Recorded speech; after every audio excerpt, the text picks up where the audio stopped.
Between the years 2012 and 2018, I was a visitor at my local library. They had an entire floor dedicated to children's fiction, and almost every Saturday, I would wander around the shelves and peruse the shelves for some findings that would last me for the week ahead. In those days, I would notice if there was, a fairy or a bunny on the colorful covers, or if the synopsis on the back of the book mentioned magic. One thing I didn't notice was how almost every single book in that library was written by either a British or an American author, even though I was living in Singapore. Now, don't get me wrong, my favorite genre of books growing up was fantasy, specifically because it contained worlds that I had never seen before. But my favorite books growing up were Enid Blyton's Mallory Towers series. Now, this is based on Enid Blyton's own experiences as a little Scottish girl going to an Edinburgh boarding school. And naturally, it contained a lot of mentions of sneaking peppermint creams in tuck boxes for midnight feasts. And, that was just as exhilarating and removed from my reality as dragons or time travel. Being born in Japan and raised in Singapore, all those books in that library contained worlds that I had never seen before, even those on the realistic fiction shelves that were written in that same year. In that sense, all of those mysterious worlds felt universal somehow, like they were all talking about the same one city in the sky. Now and then, when I was 12, I moved to Amsterdam, and I joined an international school for the first time, and I was truly exposed to a world beyond borders. Because although my local school in Singapore was probably more multicultural than local schools in most countries, everyone came from the same continent, Asia. Here, there were kids from all over the world. But what I quickly realized was that those kids from all over the world, they talked about the same things. There were a few series and shows and books that they all seemed to like. And hearing my classmates talk about the new Doja Cat album, or a new episode of Never Have I Ever, it left me with the same feeling I had when reading a Mallory Towers book, that I was looking into a city that I knew nothing about. And then, when I was 13, Parasite won an Oscar. And then all my problems just faded away. I'm joking, of course, but it was a significant moment in my life. I distinctly remember watching this live stream with my parents, and feeling this physical shock at seeing people with my features on the stage clutching the golden statue. And seeing these people, it felt so painfully out of place with their broken English and their jet black hair and their translator, and seeing them being applauded and recognized for their skill, their talent, their passion, it filled me with a sense of wonder I'd never felt before. And after that, I went directly to YouTube and I devoured video essay after video essay on Parasite. And in video essay after video essay, I saw people raving about the film and its genius director, Bong Joon-ho. I was filled with the same sense of disbelief that I felt when I saw Parasite win against American movies like Joker or Little Women. I felt like I was seeing people that I recognized on the screen. I felt like I recognized at least one city in the sky. Now, the first draft of this speech looked very different to what it is now. I had two key points in mind. First, that there remains a pernicious monopoly of English-speaking Western media globally. And second, that this was finally being addressed and mediated after decades of silent suffering.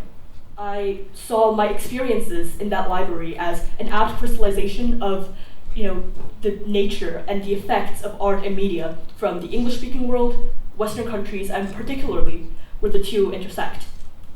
The US and the UK have had an undeniable monopoly on global popular culture, and this is due to several complex historical and economic reasons. For one, Imperial Britain spread English to its colonies during its colonization, and many of those countries continue using English as a primary or secondary language for many reasons. For example, Singapore was formerly a British colony, and English is still used as the common language there, albeit with a very strong accent, and in its own dialect, we use words like aga-aga, paise, very often. So, because of the spread of the language throughout the world, and especially because of other English-speaking prosperous countries like Canada and Australia, English is everywhere. That's the truth. It's become the lingua franca of diplomacy. It's being, exported in media and art to an audience, a global audience that is primed to receive it, both through the language and also because of the esteem that the West is held in due to political and economic dynamics. And on top of all of that, if that wasn't hard enough, media in the US and the UK consistently prioritize and center white stories above the rest. For example, did you know that in 2022, just 2 years ago, the percentage of lead actors in American films that were white was 78.4%. 78.4%. And this majority has taken an increase in recent years, despite what Facebook inflammatory posts might lead you to believe. And I thought that this was only being addressed now. People of color, we've always had to find ways to see our own skylines in foreign landscapes. But that is not the speech. And that's not because I don't stand by what I just said, but because the more I thought about it and the more I researched it and the more that I, wrote the speech and the ideas came flowing forward, the more I realized that that wasn't the full picture. For one, it's not true that cultural imperialism and its effects is only recently being discussed. Through my research, I found articles from the 90s talking about the transnational nature of American music. I found one from the 80s critiquing the self-other model through the 1953 film Godzilla, which is pretty cool. These people have been writing about these issues for a long, long time. And secondly, and arguably more importantly, times are changing when it comes to international media. Now, I thought that this discussion was a recent one because the only posts I saw talking about it on social media were uploaded in the past couple of years. But that also means that social media has, within the last few years, spread these ideas and this discussion and this conversation to so many people like me in 2020, a 13-year-old with an iPad. Social media and the rise of it and global streaming platforms has practically eroded geographical boundaries to the point of non-existence. We are so much freer to appreciate art from everywhere in the world, easier than before. My foray into Parasite video essays also led me to video essays on Japanese films, and the sheer number of them, it blew me away. I recognized that maybe change of this cultural caliber that I was looking for, it's not reasonable to expect it overnight. It can't and it won't happen. But watching these videos, these people, very kind-heartedly struggling to pronounce directors' names, I thought that maybe this is what change could and does look like. So, globalizing.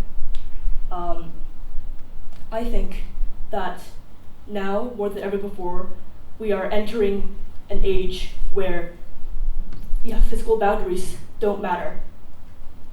We can see this manifesting in very immediate ways.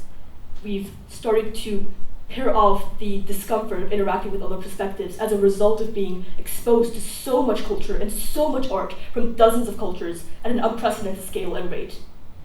For example, the explosive rise of popularity in Korean media. Behemoths like Squid Game and K-pop. And some of you might be familiar with the translated Japanese book, Before the Coffee Gets Cold. It became an international bestseller thanks to the power of TikTok. And, my personal favorite, in 2022, the groundbreaking film, Everything, Everywhere, All at Once, broke records, and it won 7 Oscars. 7 Oscars. And seeing the film win and be so critically acclaimed with such an Asian American majority cast, it filled me with the same sense of wonder, 5 years ago, I would have never thought that that was possible, that a film could be so critically acclaimed and have an actress with a familiar accent that was reminiscent of Singapore. But here we are. I think that we as a generation were not only consuming and entering a new era of media consumption, we are driving it. I think that we're finally starting to accept that art that has the power to speak to us has the power to traverse languages and to traverse culture. I think we're approaching a world where every little child has the right and the ability to see themselves in stories that they want to believe. I think we're close to appreciating the transcendent power of art that all art holds.